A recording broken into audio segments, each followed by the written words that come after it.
కడప జిల్లాలో మళ్ళీ తెలుగుదేశం పార్టీ జెండా రెపరెపలాడుతూ ఉంది.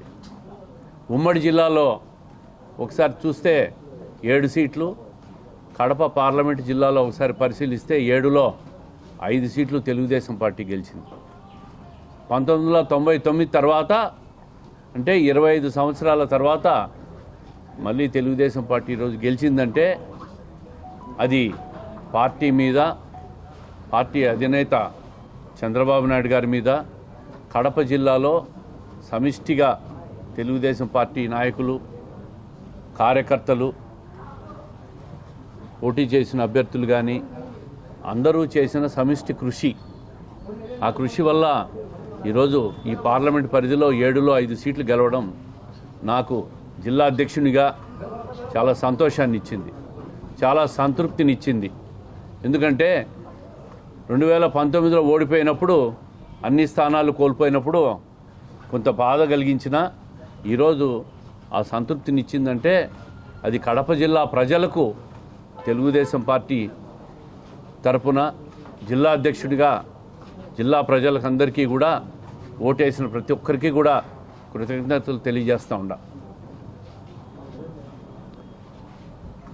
5 సంవత్సరాలు జగన్మోహన్ రెడ్డి గారి పాలన చూసాం.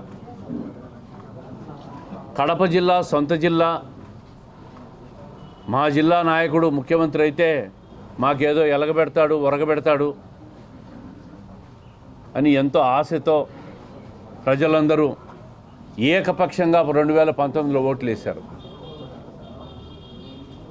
కానీ 5 సంవత్సరాల్లో ఆయన చెప్పిన హామీలన్నీ కూడా ఒక్కటి కూడా నెరవేర్చని పరిస్థితి. పెండింగ్ ఇరిగేషన్ ప్రాజెక్టులు, రైతుల పరిస్థితులు, ఎక్కడ చూసినా ప్రతి ఒక్కరికి కూడా నిరాశ కలిగింది. అన్ని రకాలుగా కూడా సొంత జిల్లా ప్రజలను జగన్మోహన్ రెడ్డి గారు నట్టేట ముంచేసినాడు. నీటిపారుదల ప్రాజెక్టులు అయితే పూర్తిగా నిర్లక్ష్యం చేసినాడు. రైతులను పూర్తిగా విస్మరించినారు. అన్ని వర్గాల ప్రజలు అసంతృప్తితో ఉన్నారు. నవగ్రహాలు అని చెప్పి చాలామందిని అనేక రకాల కండిషన్లన్నీ పెట్టి కోత వేసినాడు. 3,000 రూపాయలు పెన్షన్ ఇస్తాను, అధికారంలోకి వస్తానని చెప్పి ఆ 3,000 ఇచ్చేదానికి 5 సంవత్సరాలు పట్టింది ఆయనకు. ఈరోజు ప్రజలందరూ కూడా 151 స్థానాలు ఇస్తే మధ్యలో 5 తీసేసి ఆ పక్క ఒకటి, ఈ పక్క ఒకటి 2 పంగనామాలు పెట్టారు ఆయనకు.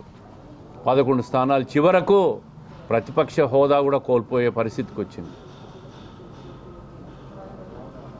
ఆ పార్టీ ఉంటుందా, ఉండదా, మునిగిపోతుందా, తేలుతుందా అనేది భవిష్యత్తులో అదొక ప్రశ్నార్థకంగా మారే పరిస్థితి వచ్చింది.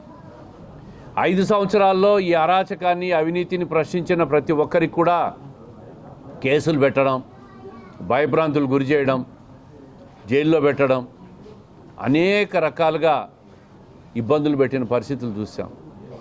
వైసీపీ నాయకులైతే ఎక్కడ చూసినా భూ కబ్జాలు, ఇసుక మాఫియా, మట్టి మాఫియా, లిక్కర్ మాఫియా, ఎక్కడ చూసినా దందాల్లో మునిగిపోయి వాళ్ళ స్వార్థానికి, ఆర్థిక ఆదాయానికి పనిచేసినారు తప్ప ప్రజలకు పనిచేసింది లేదు.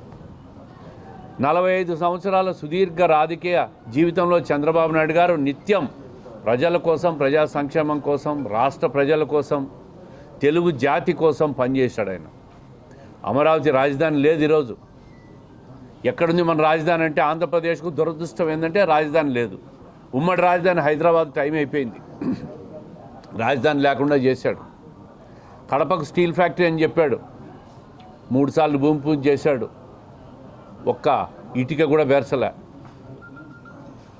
ఏ కార్యక్రమాన్ని కూడా సొంత జిల్లాకు ఈ జగన్మోహన్ రెడ్డి గారు కానీ, ఈ ఎమ్మెల్యేలు కానీ చావు తప్పి కన్ను లొట్టపోయిన చందంలో ఎంపీ గారు ఏదో గెలిచాడు, ఈయన అబద్ధాలకు, ఈయన మీద హత్య ఆరోపణలు, వీళ్ళందరూ కూడా 5 సంవత్సరాలు పాలకులుగా కడప జిల్లాను పాలించి సర్వనాశనం చేసినారు. అందుకే కడప జిల్లా ప్రజలు కూడా నువ్వు వద్దు జగన్, ఇంకా నువ్వు ఉంటే ఈ రాష్ట్రం కాదు ఈ జిల్లా కూడా నాశనం అయిపోతుందని చెప్పి ఆయనకు కూడా బాయ్ బాయ్ చెప్పిన పరిస్థితులు చూసాం. For more videos like this, subscribe Big TV channel.